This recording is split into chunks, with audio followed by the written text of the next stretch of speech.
Once again, Christian greetings to all our valued listeners and viewers throughout the whole world. More particularly to all Shepherd's Rod believers, and most especially to our beloved brothers and sisters in the United States of America. Special greetings to our brethren in Colorado, our brethren in Georgia, in Kansas, in Fiji Island, in Mexico, Spain, in Africa, to the United Kingdom, and also to our brethren in Australia, and to the rest of the 144,000 living saints scattered abroad. Greetings. May the good Lord bless you, brothers and sisters. Still, focus our attention to the subject, the chronological order of events. And this subject is especially dedicated to our brethren, Brother Steve, Sister Corinne, and to the rest. And this is our episode number 14. And at this time, we will be focusing our attention to the granting of rewards. And let us distinctly separate the granting of rewards that takes place in heaven, which is purely bookwork transaction, and the granting of rewards, which is the actual.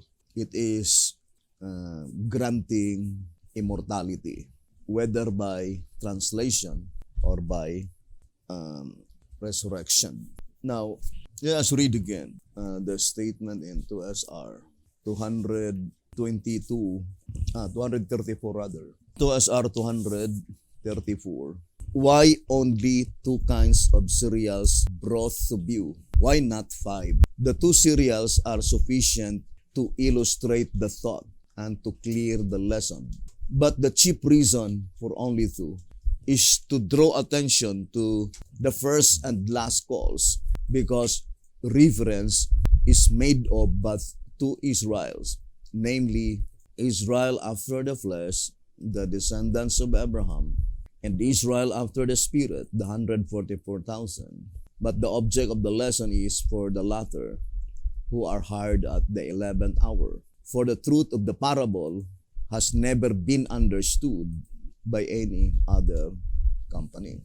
But at this time, we will prove to you that the 2 kinds of cereals brought to you is also to illustrate the first and the second fruits.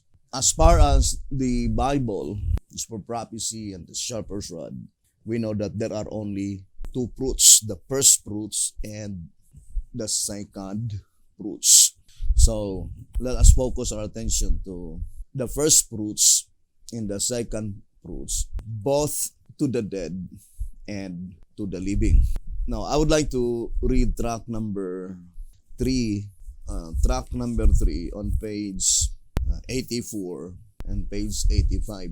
It says, the 40 days of Christ's personal presence on earth after his resurrection was the time in which the first fruits were gathered in.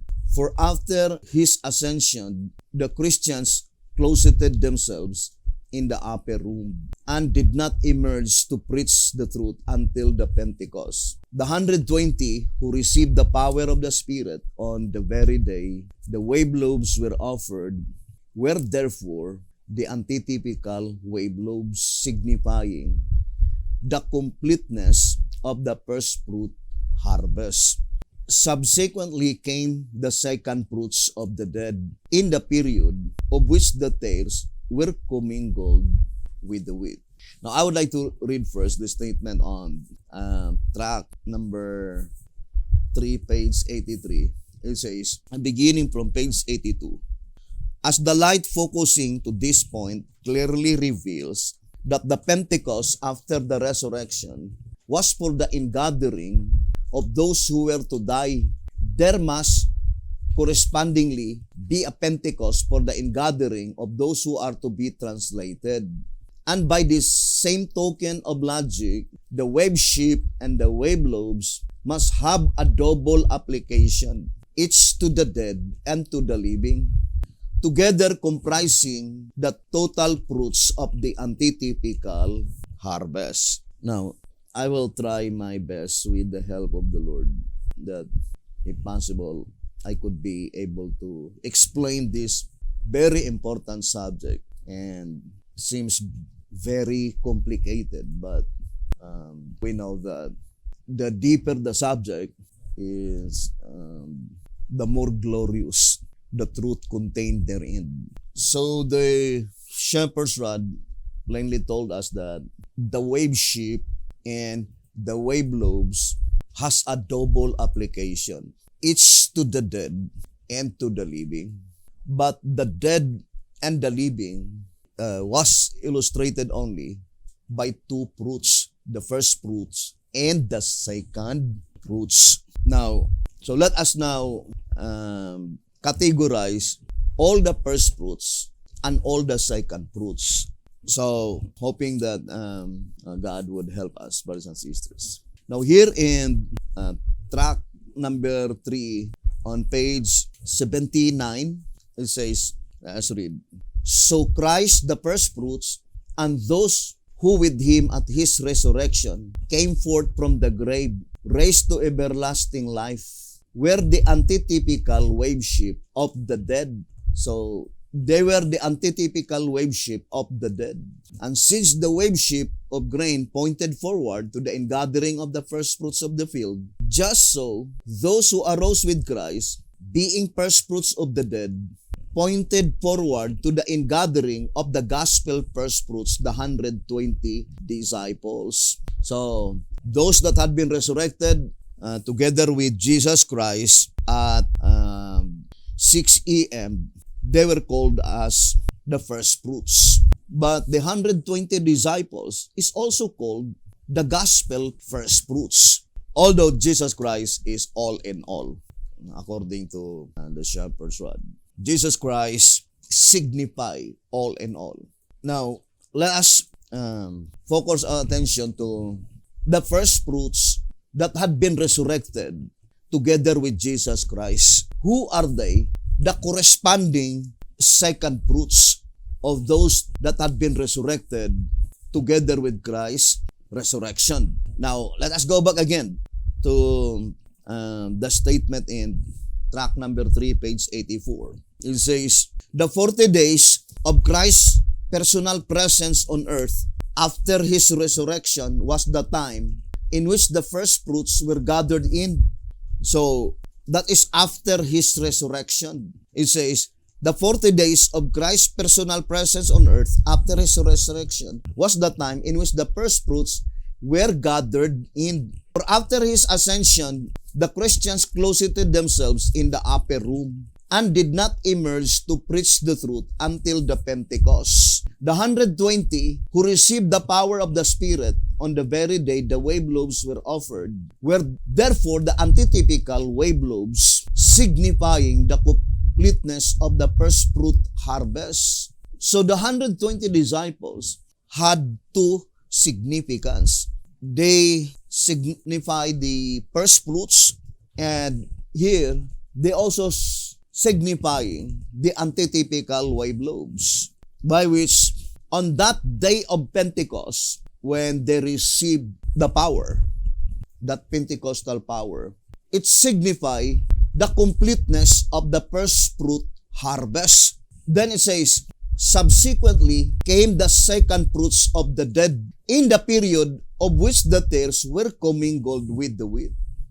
What period of time by which that is the time the tares and the wheat were commingled? So we need to ascertain clearly what period of time, or in what period of time did commence the period of time by which the tares and the wheat were commingled. And in that period of time, accordingly, That is the period of time of the second fruits of the dead.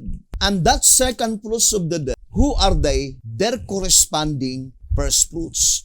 Now, I would like to read to TG 40, I think 46, page 2TG 46, page 27 and 28. So I would like to read this reading. And at the time when we could be able to fully establish the granting of rewards, both to the dead and to the living, then there will be no more difficulty to understand the chronological order of events. It says, to get into the full beam of light, we must first face the fact that the pre-Pentecostal harvest took place in a self-deceived church, the Jewish church. And through miracle working power manifested by Christ himself, it yielded the 120 disciples, the first fruits of those who are to be resurrected. It says, the first fruits of those who are to be resurrected. Whereas the post-Pentecostal harvest took place among the nations, and through miracle power manifested by the 120 Spirit-filled disciples, it yielded an innumerable multitude of converts to Christianity. Acts 2 verse 41 and 47. The second fruits of those who are to be resurrected. And of course, that is from June 7, 31 AD onwards. So, the gospel first fruits, that is the 120 disciples through the miracle working power manifested by Christ himself, and it yielded the 120 disciples the gospel first fruits. And those appointed to die and then resurrected, or to be resurrected according to that reading. And those converts from the time they received the Pentecost onwards, called the second fruits. So, the 120 disciples, the first fruits, and those that had been converted after the Pentecost. Now, this is the question. Those that had been converted from 31 AD up to, I would like to place 44 AD, are they the second fruits during the period by which the wheat and tares are commingled? And let us go back again to the reading. In track number 3, it says, page 85, subsequently came the second fruits of the dead in the period of which the tares were commingled with the wheat. Now, for example, I would like to illustrate. According to 2TG 46, 27 and 28, from 27 AD to 31 AD, the 120 disciples, they are the gospel first fruits according to the shepherd's rod. The gospel first fruits. Through the miracle working power manifested by Christ himself, it yielded the 120 disciples gospel first fruits.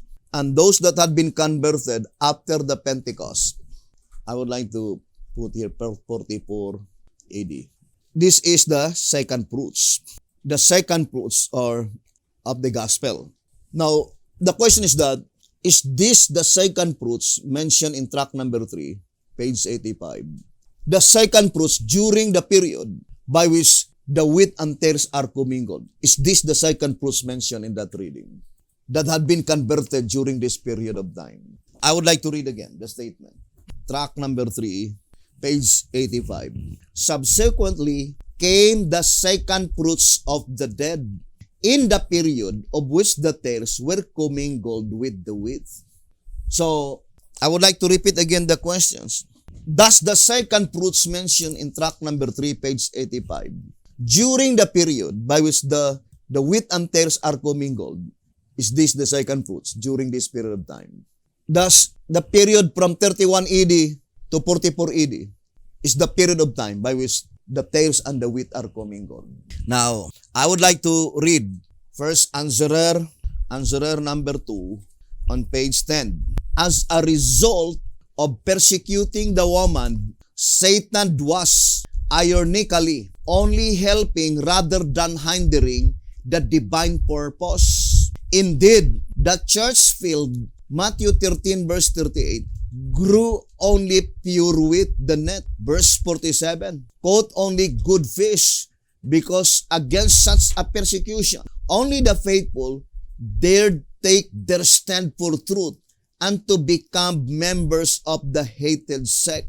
So, the statement is very plain here in answerer number 2, page 10, that there was a period of time when the apostles were preaching the gospel.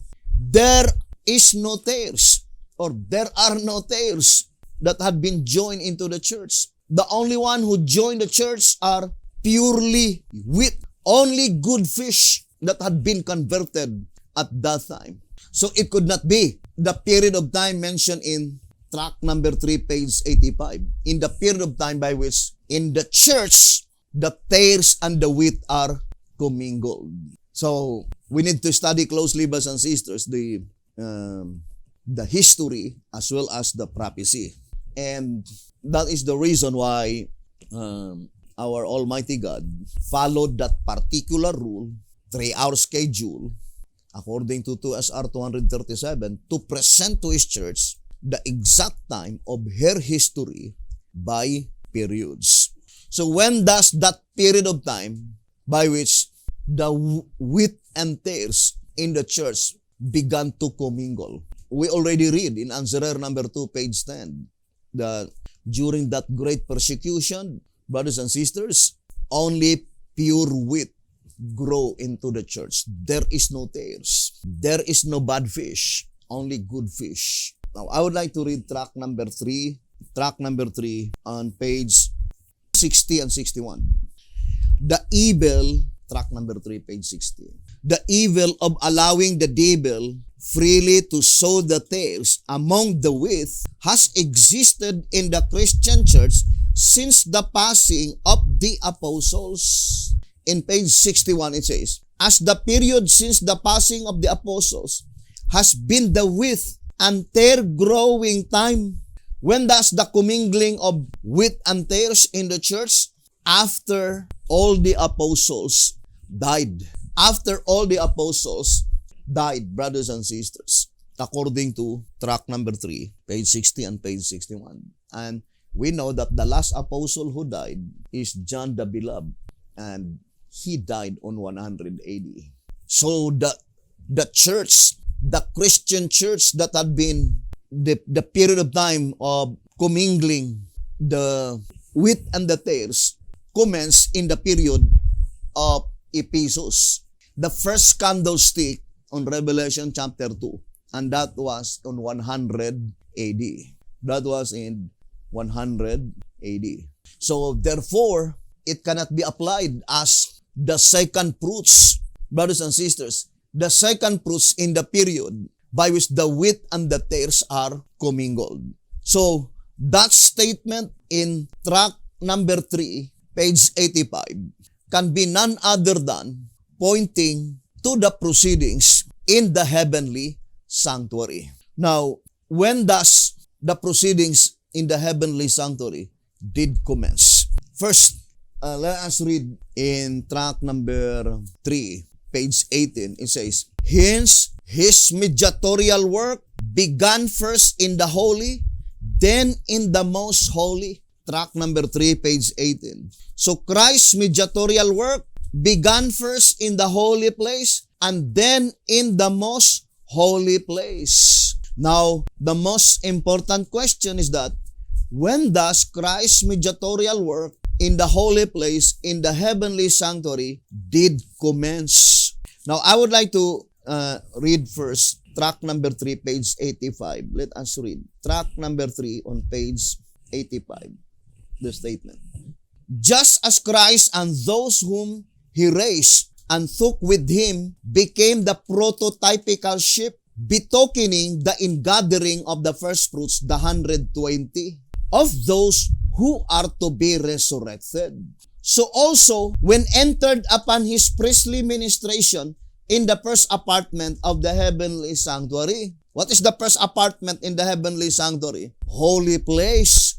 It says, so also, when He entered upon His priestly ministration in the first apartment of the heavenly sanctuary and presented himself and his trophies before his Father. They became the antitypical sheep, betokening the ingathering of the first fruits of those who are to be translated, the 144,000 living saints. In the light of this parallel, the spiritual condition of the 120 before the apostolic Pentecost is clearly seen to typify the spiritual condition of the 144,000 before the future Pentecost. Now, let us focus first to the statement when Jesus Christ entered his priestly ministration in the first apartment on the heavenly sanctuary, that is holy place. Now, in the great controversy, 421, so it says here, for 18 centuries, this work of ministration continued in the first apartment of the sanctuary. So the same statement, track number 3, page 85 and 86, first apartment. How many years Christ's ministration in the heavenly sanctuary on the first apartment? 1,800 years. When does Jesus Christ entered to the most holy place? October 22, 1844. Then it's easy to locate the exact period of time when Jesus Christ entered into the holy place. 1844 minus 1,800, that would be 44 AD. So Jesus Christ entered into the first apartment on the heavenly sanctuary, holy place, on October 11, 44 AD. And he continued that work from that time onward, according to the great controversy, page 421, for 1,800 years. Brothers and sisters, for 1,800 years or 18th century. Now let us focus first our attention in 31 AD on Christ's resurrection. On Christ's resurrection, brothers and sisters. So here in early writings, page 184, when Jesus, as he hung upon the cross, cried out, "It is finished." We know that that is Friday, 3 p.m. When Jesus Christ cried out, "It is finished." Friday on 3 p.m. The rocks rent, the earth shook, and some of the graves were opened.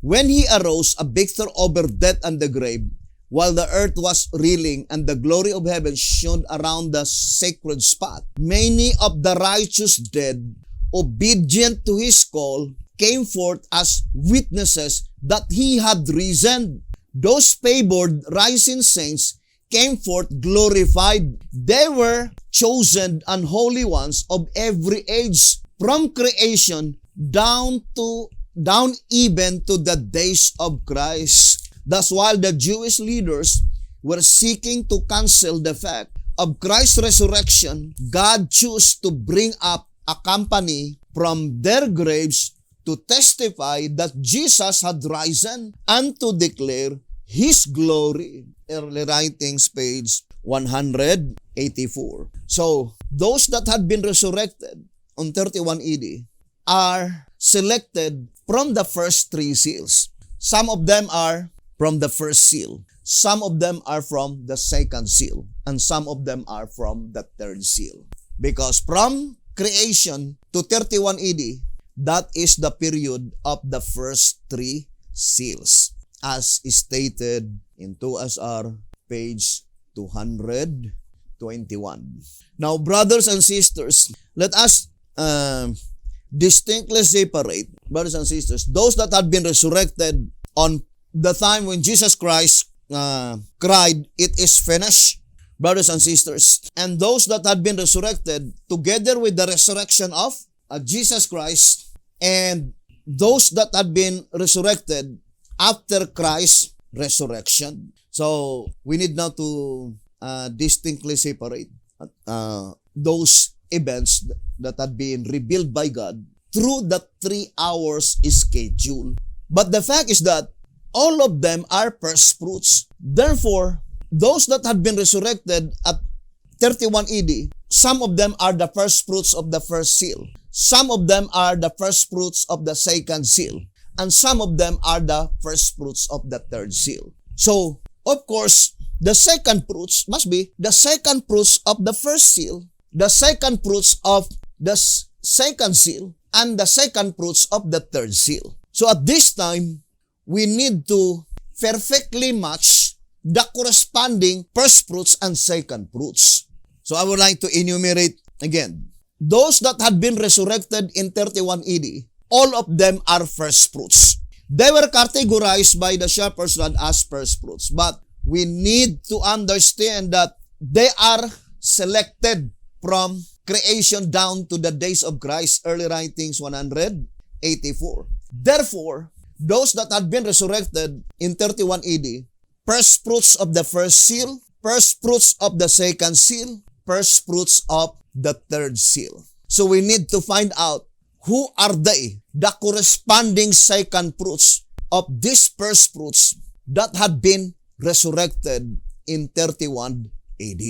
And also, we need to find out the corresponding first fruits of the second fruits of the dead during the period when the wheat and the tares are commingled. Or that statement, the wheat and the tares are commingled, brothers and sisters, since it is pertaining to the dead, it is purely bookwork transaction. Because there is no period of time in the judgment that pertains to the dead that there is a separation of wheat and tares on the earthly sanctuary. Only heavenly sanctuary. Now, I would like to read again White House Recruiter. White House Recruiter on page 20. It says, as the cleansing of the sanctuary in behalf of the dead is necessarily purely a book transaction, that is the reason for its taking place only in the heavenly sanctuary. White House Recruiter, page 20. Because the statement cleansing, meaning the tares must be taken out. So, the period by which the wheat and the tares are commingled, of course, that is polluted up, or period of time by which the Lamb's Book of Life is polluted by those names, which is unworthy to be there. So the shepherd's rod declared clearly in White House Recruiter, page 20, that the separation of the tares among the wheat, when it pertains to the dead, brothers and sisters, it is purely bookwork transaction. There is no proceedings on the earthly sanctuary, only in the heavenly sanctuary. So we will be studying concerning the separation of the tares from among the wheat pertaining to the dead. That proceedings is only in the heavenly sanctuary. Purely bookwork transaction. Now, we want to firmly establish that period of time, saying, I would like to read again in track number 3, page 85. Subsequently came the second fruits of the dead. So the second fruits of the dead in the period of which the tares were commingled with the wheat. And we already proven with absolute fact that the commingling of wheat and tares, it is after the passing of the apostles. Track number 3, page 60 and 61. And the last apostle who died is 100 AD. That is John the Beloved. So the apostolic church, which is the triumphant church, it is not a militant church, it is a triumphant church. There is no tares. Brothers and sisters, the devil completely failed to sow his devilish seeds into that church. It says, grew only pure wheat. Answerer number 2, page 10. So, brothers and sisters, the only churches by which it was predicted beforehand, by which the wheat and the tares are commingled, are the 7 churches on Revelation chapter 2. Chapter 2 and chapter 3. From Ephesus to Laodicea. Now, I would like to read, brothers and sisters, answerer number 1, pages 10 and page 11. It says, the Revelation chapters 2 and 3 describes the condition of each of the 7 churches. So it is concerning the 7 churches in Revelation 2 and 3, and we know the apostolic church is not a part of it. Because according to 2SR 284, the Apostolic Church is the second candlestick on Revelation 11 verse 3 and 4. There are two candlesticks there. The first candlestick is the Jewish church while the Old Testament were being written, and then the second candlestick is the Apostolic Church while the New Testaments are being written. And since the New Testament period, the New Testament church writings or the writings of the New Testament was completely written in 100 AD, then we can understand that the entire period of the Apostolic Church is from 27 AD to 100 AD. That is the entire period of the Apostolic Church. There is a similarity of the Apostolic Church and the Philadelphian Church because both of them are pure. I would like to read to you to illustrate the similarity of the Apostolic Church and the Philadelphian Church. Let us read track number 2. It says on page 33 and 34, track number 2. It says, of all the 7 churches, Revelation 2 and 3, track number 2, page 33 and 34.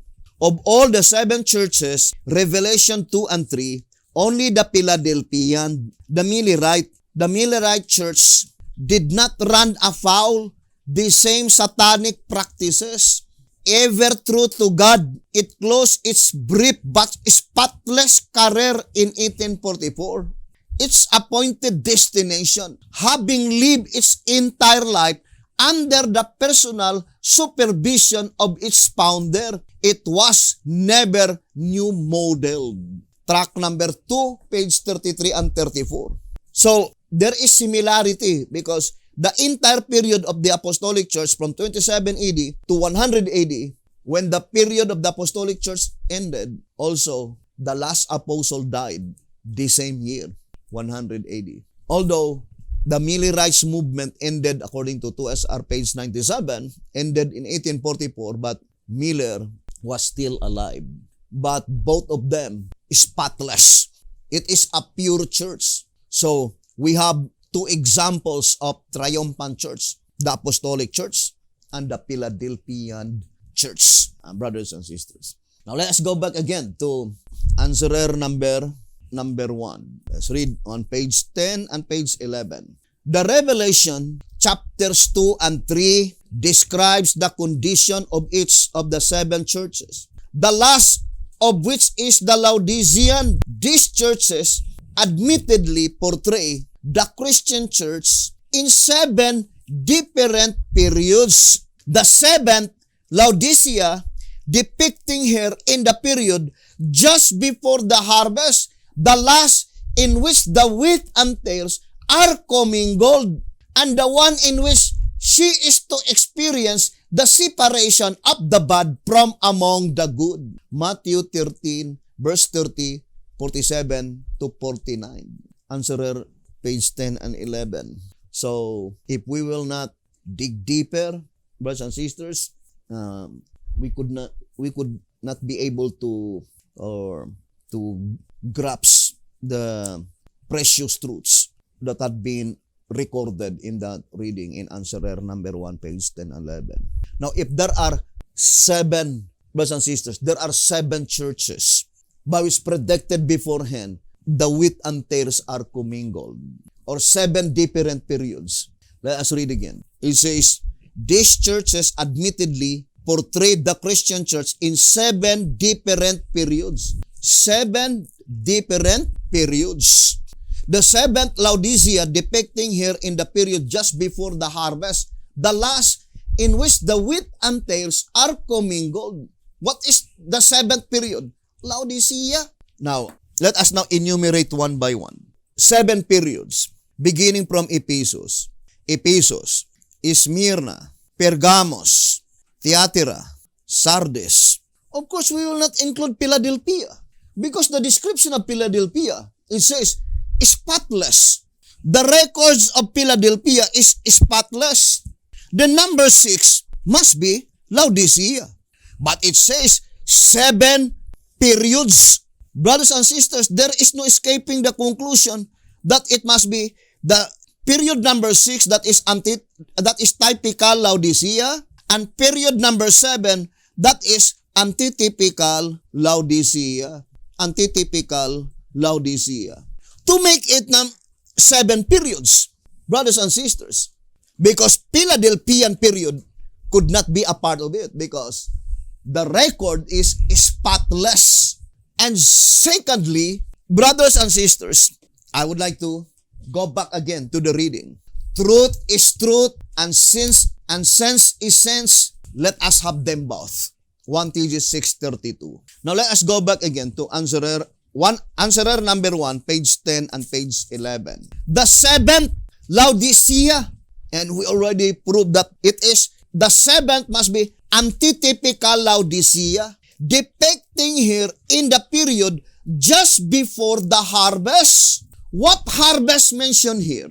And then secondly, it says, the last in which the wheat and tares are commingled, and the one in which she is to experience the separation of the bad from among the good. What does it mean by separation of the bad from among the good? Because it is the bad that had been taken out from among the good. Now, I would like to read track number 1. On page 25, it says, track number 1, page 25 and 26.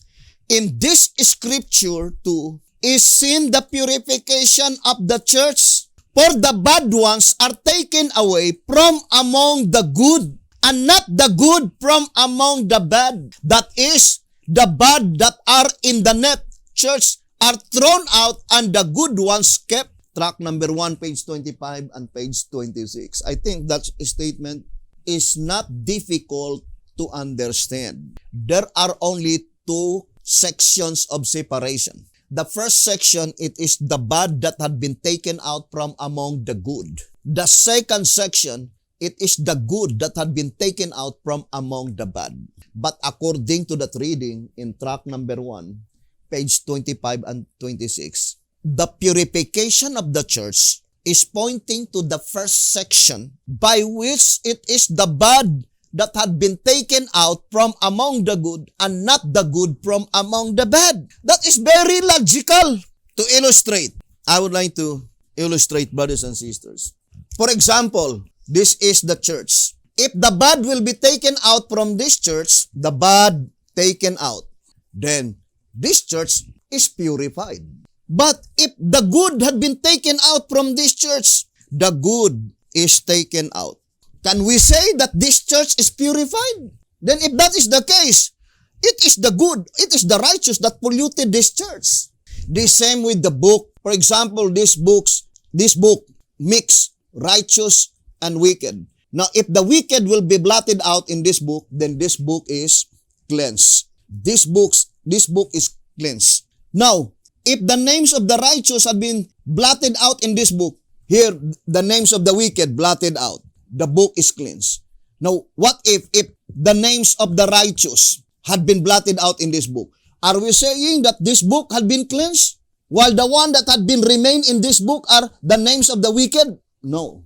So, the statement in track number 1, page 25 and 26 are very logical, brothers and sisters, that only the first section of the separation by which the bad ones are taken out from among the good, that is called the purification of the church. Which church is to be purified? Is it the typical Laodiceans or the antitypical Laodiceans? Now, let us go back again. The reading in Answerer. It says, the seventh, I would like to begin with a statement. These churches admittedly portray the Christian church in 7 different periods. The seventh, Laodicea, depicting here in the period just before the harvest. The last, in which the wheat and tares are commingled, and the one in which she is to experience the separation of the bad from among the good. Meaning, this Laodicea will be purified because the bad are to be taken out from among the good. And this predicted event will be experienced only on the antitypical Laodiceans, and that is the people declaring the judgment that pertains to the living. Now, next proof, brothers and sisters, that it says the seventh, still answerer number 1, page 10 and 11. The seventh Laodicea, depicting here in the period just before the harvest. Now, when does the Seventh-day Adventist Church that had been raised by God? October 22, 1844. October 22, 1844. Now, we are focusing our attention to, I would like to find out that period of time by which the commingling of wheat and tares, by which in that period of time, the one that had been considered in the proceedings in the heavenly sanctuary are the second fruits of the dead, according to tract number 3, page 85. Now, I would like to put again, 31 AD to 100 AD. And it is in 100 AD, the commencement of the commingling of wheat and tares. Now, the question, when does the period of the second fruits, who are they? Second fruits to be resurrected. Second fruits to be resurrected. So, who are they? Who are they, the second fruits? Second, when will they be resurrected? When will they be resurrected? We already established the fact that that period of time commenced in 100 AD, not in 31 AD to 100 AD, because the shepherd says, grew only pure wheat this period of time. So, from 100 AD, the proceedings in the heavenly sanctuary, brothers and sisters, in the first apartment or holy place, the one that had been considered are the second fruits of the dead. I would like to go to repeat it again and again, because maybe there is a little difficulty. But as we proceed, we could understand it clearly. Who are they, the second fruits? The second fruits to be resurrected. The statement to be resurrected, that is pointing to those saints who are already dead. And let us go back again to the statement. Tract number 3. So, let's read the statement here. Tract number 3 on, let me see. Well, the statement by B.T. Hotep says, page 85.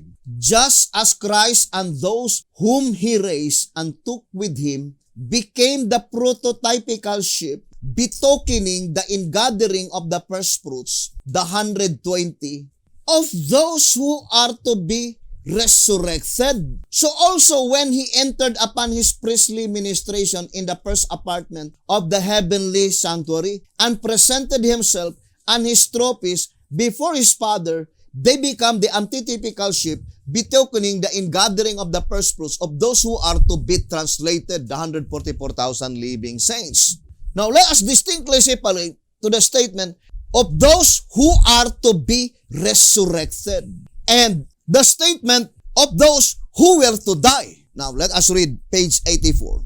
The reader will remember that those who arose with Christ on the 18th day of the first month, so that is April 18, 31 AD, follow the chart on page 55, were immortalized and received into heaven as the antitypical sheep, pointing to the ingathering of the fruits that shall never die. And of course, that is the 144,000 living saints, the ingathering of the fruits that shall never die. Their resurrection from the dead signified the beginning of the first fruit harvest of the 120 disciples who were to die and be resurrected. So, who were to die and be resurrected? So, the 120 disciples, the gospel first fruits. But what is the description of the 120 disciples? Those who were to die and then be resurrected. And I do fully believe that that statement, who were to die, they were still living, brothers and sisters. The ingathering of the 120 disciples who were to die, they were gathered by which they were appointed to die, according to the voice of inspiration, and to be resurrected. For example, this reading in track number 3 on page 20 and page 21. It says, let's read. For Christ is not entered into the holy places made with hands, which are the figure of the true, but into heaven itself, now to appear in the presence of God for us. Hebrews 9 verse 24. Indeed, now once in the end of the world, hath he appeared to put away sin by the sacrifice of himself. And as it is appointed unto men once to die, so it is not pointing to Jesus Christ because it is inscribed in plural form, men. And as it is appointed unto men once to die, but after this, the judgment, the cleansing of the sanctuary, Daniel 8 verse 14. Now, then the shepherd says, plainly therefore, the judgment is to begin, and the sanctuary to be cleansed, not before, but after the fulfillment of the period for those appointed to die. It is not only to the time when the sanctuary is cleansed or to the last and the final day of atonement, but even to its beginning. It says, plainly therefore, the judgment is to begin and the sanctuary to be cleansed, not before, but after the fulfillment of the period for those appointed to die. Now, I would like to show to you, brothers and sisters, and we will study it, repeat again and again. In the heavenly sanctuary, in 33 AD, commence, we called it the special session, up to 44 AD. Then 44 AD, then October 22, 1844. The proceedings in the heavenly sanctuary commence in the period, not, I would like to read again the statement. What's the statement? Plainly therefore, the judgment is to begin and the sanctuary to be cleansed, not before, but after the fulfillment of the period of those appointed to die. Let us focus first to the judgment begin. The judgment begin in reality in 33 AD. And to repeat again, we call it the special session.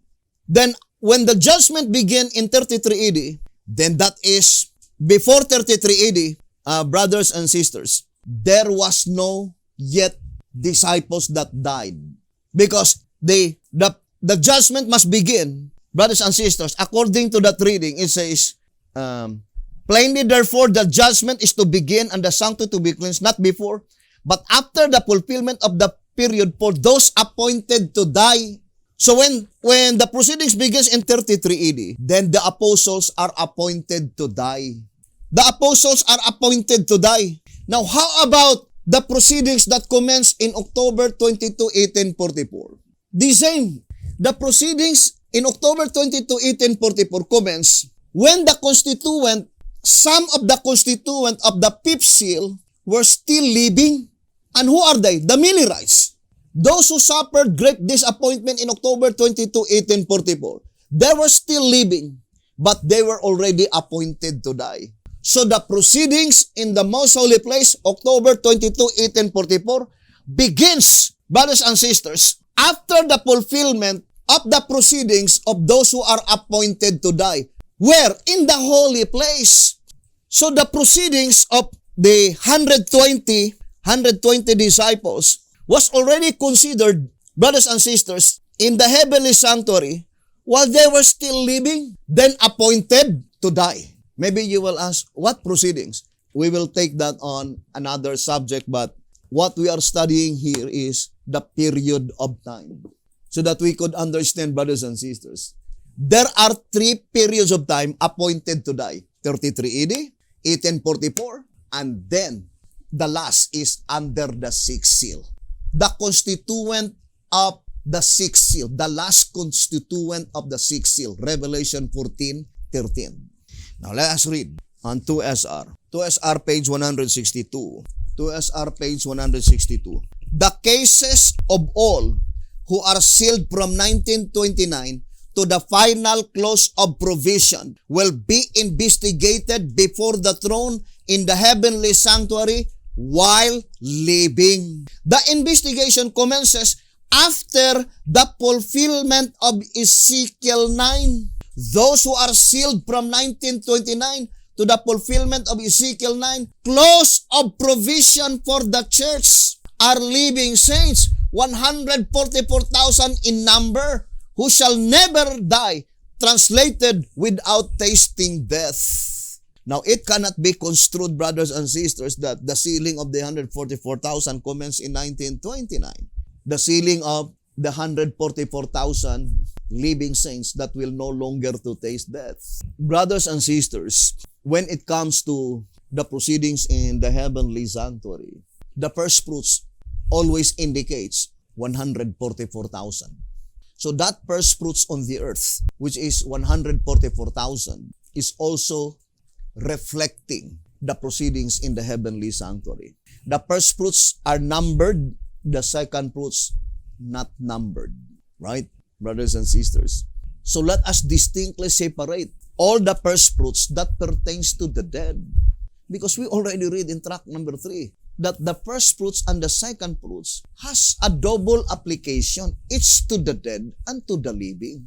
Because wave shape and wave lobes indicates first fruits and second fruits. And since there are 6 seals which pertains to the dead, so there must be first fruit of the first seal, first fruit of the second seal, first fruit of the third seal, first fruit of the fourth seal, first fruit of the fifth seal, first fruit of the sixth seal. And let us distinctly separate the occurrence in 31 AD that pertains to the 120 disciples, because that occurrence takes place on earth, not in heaven. So the admonition given in tract number 8, page 5 then. So to correctly understand, we need to distinctly separate the part which takes place in heaven and the part which takes place on earth. So in this study, under the sixth seal, the first fruits of the sixth seal are 2 classes. Isaiah 57:1 and the first fruits of Revelation 14:13. So let us distinctly separate the corresponding second fruits of Isaiah 57:1 and the corresponding second fruits of Revelation 14:13. It is more easier to categorize the first fruits and second fruits that pertains to the living, because it is the first fruits, 144,000 living saints, spiritual Israel, and the great multitude, the second fruits. But that is the given clue. The first fruits and the second fruits does not refer alone to the living saints, as we read in the Shepherd's Rod publications. The 120 disciples, they are called gospel first fruits. Who are they? Those who are appointed to die. When Jesus Christ ascended to heaven in 31 AD, May 27, 31 AD. How do we know, brothers and sisters, that the proceedings in the first apartment commenced in 33 AD, by which we called it a special session? Now, I would like to read first tract number 3. Tract number 3 on pages 17, page 16 and 17. It says, these verses reveals, tract number 3, 16 and 17. These verses reveal that after the judgment was set and the books were opened, the Son of Man, Christ, was then brought to a position not at the right hand of God, the Ancient of Days, but near before Him. Daniel 7, verse 8 to 10 and verse 13. Both John's and Daniel's visions reveal that the throne in the sanctuary was not there from the beginning of the creation of God. First, we need to understand that the sanctuary exists. I would like to read to SR. The existence of the sanctuary. Because it is through the sanctuary construction and service, the plan of redemption is revealed. According to 2SR 187, it says, in the sanctuary construction and service is revealed the plan of salvation. 2SR 187. Now, in 188, it says, the plan of salvation preceded the fall. The heavenly sanctuary, being for confession and the blotting out of sin, it could not have existed before sin entered and brought about the necessity for such a structure. Now, when does the sanctuary did exist? It says immediately after sin is entered. So the sanctuary in heaven exists even before man was created. Because the sin entered in the heavenly or in heaven even before the man was created. And according to Alonzo Jones, when Lucifer were fallen into sin, Jesus Christ invited him to repent. And there is no other place for confession of sin except the sanctuary. But concerning the thrones in the sanctuary, the shepherds have declared clearly it did not exist or there was no throne. So let us read again, track number 3, page 16 and 17. But both John's and Daniel's vision reveal that the throne in the sanctuary was not there from the beginning of the creation of God. Of course, the beginning of the creation of God, that is when God created angels. That is the beginning of the creation of God.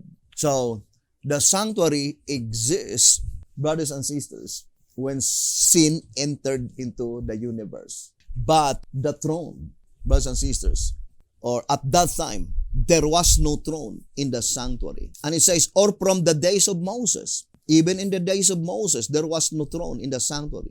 Or yet from the hour that Christ ascended on high, or even from the days of pagan Rome, that indeed it was not set up until after the fall of pagan Rome, when the little horn of the nondescript beast came up in the days of ecclesiastical Rome. Daniel 7, verse 7 to 12, and verse 21 and 22. What does it mean? In the days of ecclesiastical Rome. The same with Daniel 2, verse 44. In the days of these kings, the God of heaven shall set up a kingdom that shall never be destroyed. In answerer number 1, page 24, it says, the statement in the days cannot be before their days, neither after their days. So the voice of inspiration says, the thrones were set up in the sanctuary during the period of ecclesiastical Rome. When does the period of ecclesiastical Rome begins and ends? That is 1,260 years. 538 AD to 1798 AD. 538 AD.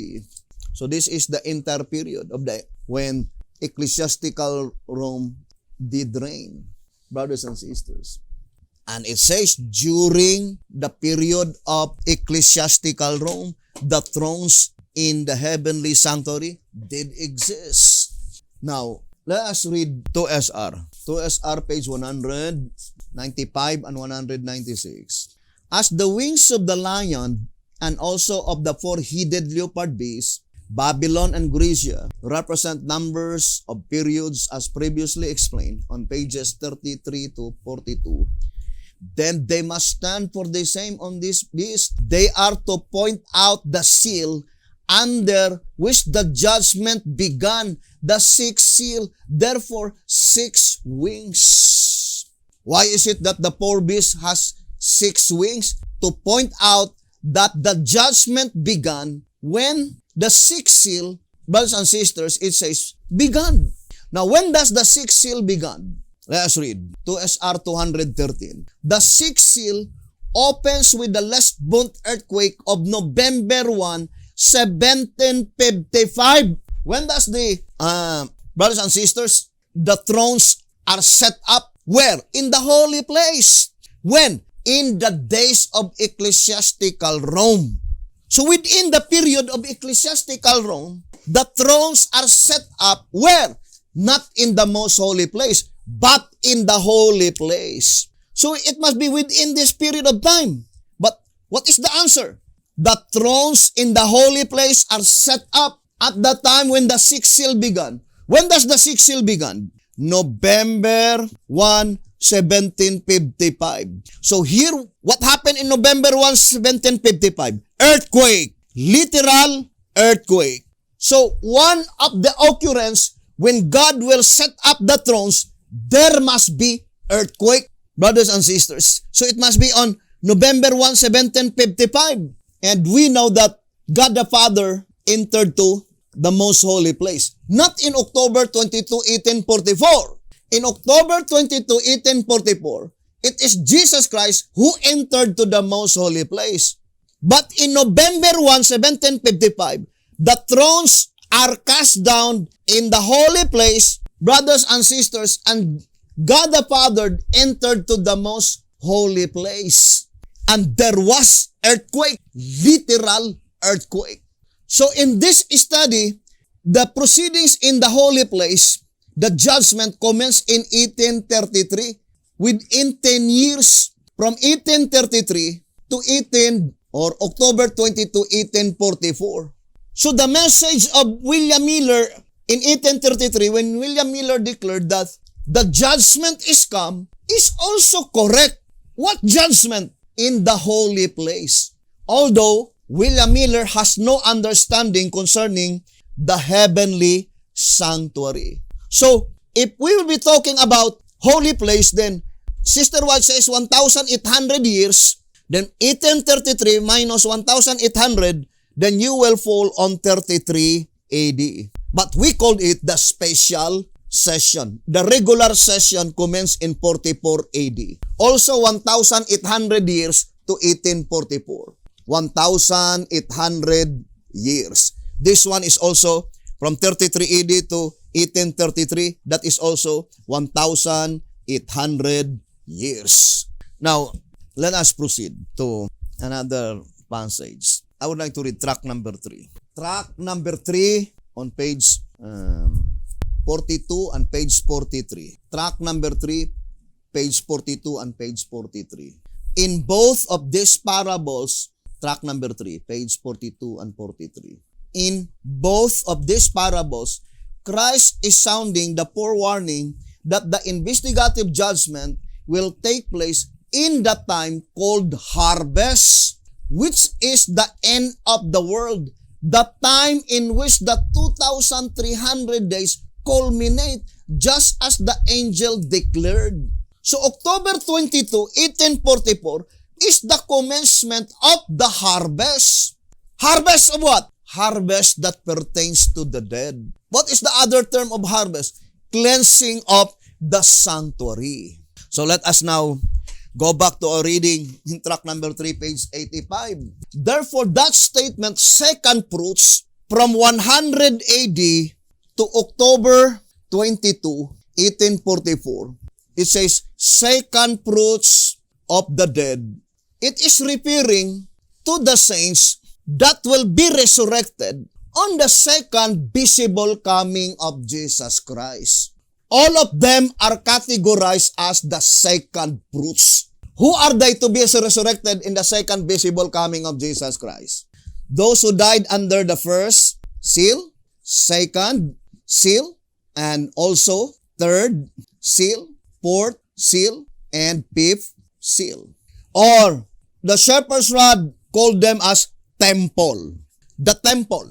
So those will be resurrected on the second visible coming of Jesus Christ, the second fruits of the first seal, the second fruits of the second seal, the second fruits of the third seal, the second fruits of the fourth seal, the second fruits of the fifth seal. And we need to find out their corresponding first seal. Who are they? The first seal, or the first fruits of the first seal. Who are they? The first fruits of the second seal. Who are they? The first fruits of the third seal. Who are they? The first fruits of the fourth seal. And who are they? The first fruits of the fifth seal. Are the corresponding second fruits of the first seal to be resurrected at the second visible coming of Jesus Christ? Are they those who had been resurrected in 31 AD? Because those that had been resurrected in 31 AD, all of them are first fruits. The first fruits of the first seal, the first fruits of the second seal, and the first fruits of the third seal. All of them are first fruits. So there must be corresponding second fruits. Thus, the corresponding second fruits of the first seal in 31 AD is to be resurrected on the second visible coming of Jesus Christ, as well as the second seal and third seal. That is the most important that we need to study closely, brothers and sisters, the matching first fruit and second fruits. The 120 disciples, they were first fruits, but gospel first fruits. Then who are they? The second fruits, gospel second fruits, by which they were appointed to die, and then they will be resurrected. So, I'm just giving you the idea brothers and sisters, so that we need to dig deeper on this subject. And all these subjects, the evidences in the shepherd's rod are sufficient enough to explain all these occurrences, both in the heavenly as well as on the earthly sanctuary. Now, I would like to read the Great Controversy. The Great Controversy, page 612, 611 and 612. It says, let us read this statement. The work will be similar to that of the day of Pentecost, as the former rain was given in the outpouring of the Holy Spirit at the opening of the gospel. So the Pentecost on June 7, 31 AD, on the days of the apostles, it is called the opening of the gospel. So the 120 disciples, they were gospel first fruits of the opening of the gospel. Therefore, there must be corresponding second fruits in the closing work of the gospel. When we'll be saying closing work of the gospel, let us distinctly separate the close of provision. For example, let me read to you the statement given by the shepherd's rod in the Old Symbolic Code. And remember, the only difference, brothers and sisters, with when the thrones are cast down in the holy place, and November 1, 1755, the earthquake is literal. But we are studying that the thrones are cast down, brothers and sisters. The thrones are cast down in the heavenly sanctuary after the investigative judgment in the holy place is completed.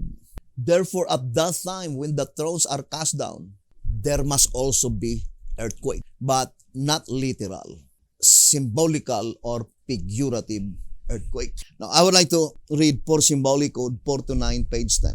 Christ Object Lessons, page 122. When the mission of the gospel is completed, the judgment will accomplish the work of separation. Is not the judgment here mentioned the second advent of Christ when the saints are delivered? Answer. It is generally understood that Christ's second advent is preceded by the judgment. Christ Object Lessons, page 122, does not say that the completion of the gospel work is the close of provision. So that is the statement given by the shepherd's rod. That is erroneous idea that the completion of the gospel is the close of provision. Now, let's read again the statement. Christ Object Lessons, page 122, does not say that the completion of the gospel work is the close of provision, but rather that when the mission of the gospel is completed, the judgment will accomplish the work of separation. So the judgment will accomplish the work of separation. That is, as the gospel during the judgment of the living completes its work with each individual, each case is decided in the judgment and each is then separated one from another. This proves that the separation is accomplished during the time of the judgment, not after the close of provision. Therefore, during the judgment of the living, the wheat and the tares must be separated. And hoping that you will read this paragraph again and again. The shepherd's rod made it so plain that that predicted event, that the gospel or the completion of the gospel is not the close of provision, according to the shepherd's rod. That the judgment will accomplish the work of separation when the mission of the gospel is completed. When the mission of the gospel. What is the mission of the gospel? The mission of the gospel, brothers and sisters, that there must be a group of people by which unto them the entire plan of redemption is unfolded. That's what it means by the completion of the gospel, represented by the third angel's message. Now, for example, I would like to read to you Lessons on Faith on page 102. Lessons on Faith, page 102. And this is the mystery of God today and forever. It is concerning that declaration that the mystery of God must be finished. There are a lot of significance of that predicted event. But let us go first to the very first application of that predicted event. As far as the 1888 message is thus concerned, it says, Consecrated Way to Christian Perfection. On page 113, it says, the cleansing of the sanctuary and the finishing of the mystery of God are identical as to time and are also so closely related as to be practically identical in character and event. So, the cleansing of the sanctuary, meaning, we know that the cleansing of the sanctuary commenced in October 22, 1844. So, in that period of time, the plan of redemption is gradually unfolded because it is identical. But on the final day of atonement, when all the names of the wicked are completely blotted out, at the same time, being identical, there must also be a group of people by which the entire plan of redemption is completely finished to them, meaning it was revealed and unfolded to them. So let us read again, Lessons on Faith, page 102. And this is the mystery of God today and forever. God manifests in the flesh, in human flesh, in flesh laden with sin, tempted and tried. In this flesh, God will manifest the knowledge of Himself in every place where the believer is found. Believe it and praise His holy name. This is the mystery which today in the third angel's message is again to be made known to all nations for the obedience of the faith. This is the mystery of God, which in this time is to be finished. Not only finished in the sense of being ended to the world, but finished in the sense of being brought to completion in its grand work in the believer. This is the time when the mystery of God is to be finished in the sense that God is to be manifest in the flesh in every true believer, in every place where that believer shall be found. This is indeed and in truth the keeping of the commandments of God and the faith of Jesus. But I would like to emphasize in the upper portion, it says in 102, do not forget either that the mystery of God is not God manifest in sinless flesh, but God manifest in sinful flesh. I would like to read to you the description given by the shepherd's rod when God's people will reach the kingdom. Answerer number 3, page 90. It says, and finally, when they enter the promised land, answerer number 3, page 90.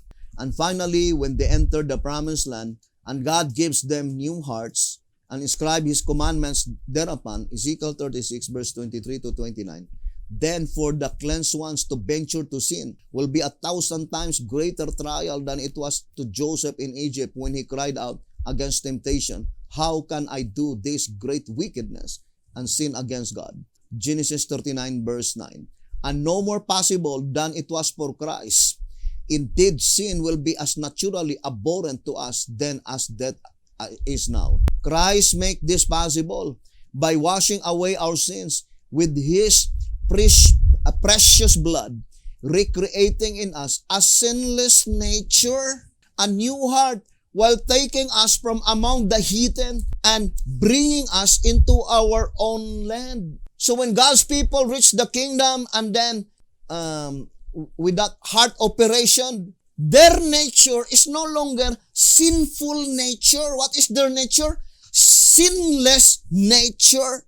But according to the prophecy, the plan of redemption, the mystery of God must be finished to the people laden with sin, in a sinful nature.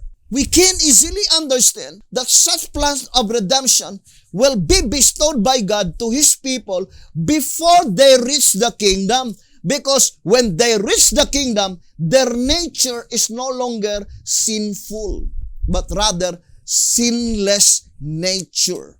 Answerer number 3, page 90. There are many passages, but I just quote one passage to prove that when we will be in God's kingdom, our nature is no longer sinful, but sinless nature. But the promise is that God will manifest Himself. The knowledge of the plan of redemption, which is in Christ Jesus, will be imparted to His people at the time when they were still in their sinful nature. And because of that plan of redemption, brothers and sisters, I do fully believe that what it means by Apostle Peter in 2 Peter on chapter 1. It says, 2 Peter chapter 1 verse 3 and 4.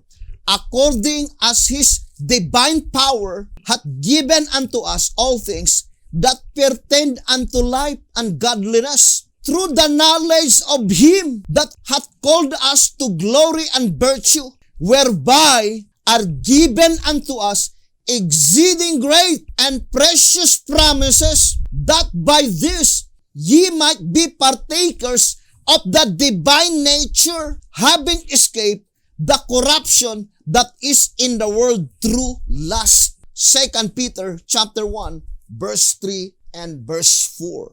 So to repeat again, brothers and sisters, remember, one of the significance of that promise that God will make Him ruler over all His goods is the finishing of the gospel. So that statement, finishing of the gospel, the same with the statement, the completion of the gospel. 2SR 179, the significance of all His goods is the finishing of the gospel, bringing everlasting righteousness and ushering in the kingdom of Christ. What a wonderful promise.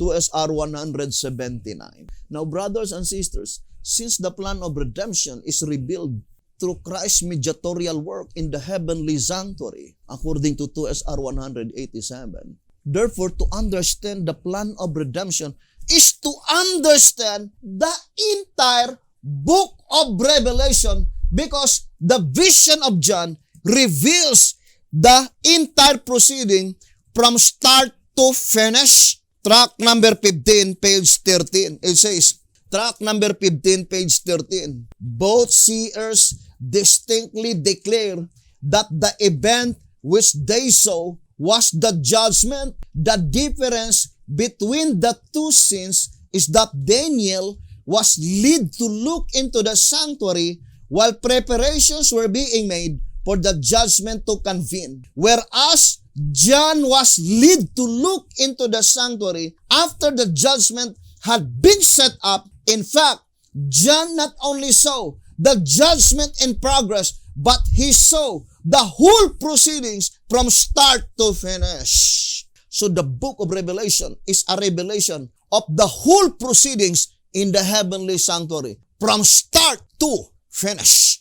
Now, what is the statement given in the Bible? Hereafter. That is after John's time. And it exactly fits to our subject. From 100 AD. Therefore, it cannot be 100 AD backward, because the vision of the revelation ended in 98 AD. So it must be from that time after onwards. And that is the promise that the third angel's message will never swell into a loud cry, not until all the aspects that pertains to the judgment will be unfolded. So I would like to read again here in White House Recruiter, page 39. White House Recruiter, page 39. It says, all who have perused these pages to this point have surely become aware of the fact that even this very restricted representation of the additional message, that of the judgment of the living, gives in itself tremendous power and force to the three angels' messages. Early Writings, page 277. But in what way is it to give absolute power and force to them? First, by bringing to light the heretofore unrevealed aspects of the judgment, and then subsequently by freeing God's people from both sin and sinners, thereby bringing into existence the long-looked for purified church that looketh forth as the morning, fair as the moon, clear as the sun, and terrible as an army with banners. Song of Solomon, chapter 6, verse 10. Prophets and Kings, page 725. A veritable powerhouse indeed. What gave absolute power and force to the third angel's message that it will swell into a loud cry? By bringing to light all the unrevealed aspects that pertains to the judgment. And we read several times that according to White House Recruiter, page 34, it says, with the completed judgment message during the 11th hour. So the divinely appointed time by which the judgment message will be completed, all the aspects will be completely revealed, is during the 11th hour. And because of that unfoldment of all unrevealed aspects that pertains to the judgment, the third angel's message will swell into a loud cry. The only knowledge that Sister White has is October 22, 1844, that Jesus Christ entered to the most holy place at that time. But besides that, no more information. And God promised that such information, He will bestow it to the 11th hour church, to the 11th hour servants. Sister White, Betty Hotep, Alonzo Jones, Wagoner, Miller, and all his associates, the work that was entrusted unto them is to write all the necessary information and evidences. But to understand, it was not given to them because it was not present truth in their lifetime. And that is why I fully believe that, brothers and sisters, we already explained that according to 4 BC, Sister White inscribed it in plural form. Golden bowls. Golden bowls. Right? That is plural form. And what is bowls? Represent publications. So, it cannot be mistaken. Here in 4 BC 1180, these emptied themselves into the golden bowls. 4 BC 1180. Actually, it is not the only passage. You can read in Testimonies to Ministers, Review and Herald.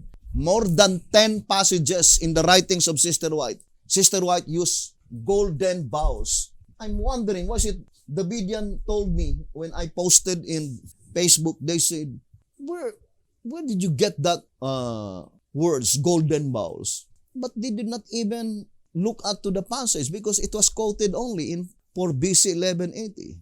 Because of their prejudice, they thought that that word golden bowls cometh from us. No. Was it that it is bowls? Because there are many publications.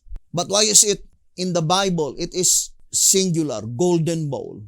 Because all that publications, writings of William Miller and all his associates, in Zechariah chapter 1, brothers and sisters, in Zechariah chapter 1, there are 3 horses. Therefore, there are 3 inspired servants, 3 writings, right? And that is Miller and Joshua Hives, and I think the other is, I no longer remember the exact name. And then Sister White, Alonzo Jones, Wagoner, then the last is Betty Hotep. Therefore, there are 7, indicates completeness. But the mere fact that the Bible used singular form, golden bowl, all of them we need to teach in the light of the shepherd's rod. Answerer number 5, page 56. Teach only in the light of the shepherd's rod. We can quote the writings of William Miller or Sister White or Alonzo Jones, Wagoner or Joshua Hives, but we need to teach that in the light of the shepherd's rod. So, hoping, brothers and sisters, that you will abide listening and viewing this program. If there's something that it is not clear to you, it is our great pleasure to have those questions. And we'll try our best with the help of God to find answers all of your inquiries. So thank you very much. And may the good Lord bless you, brothers and sisters, and have a beautiful, wonderful evening.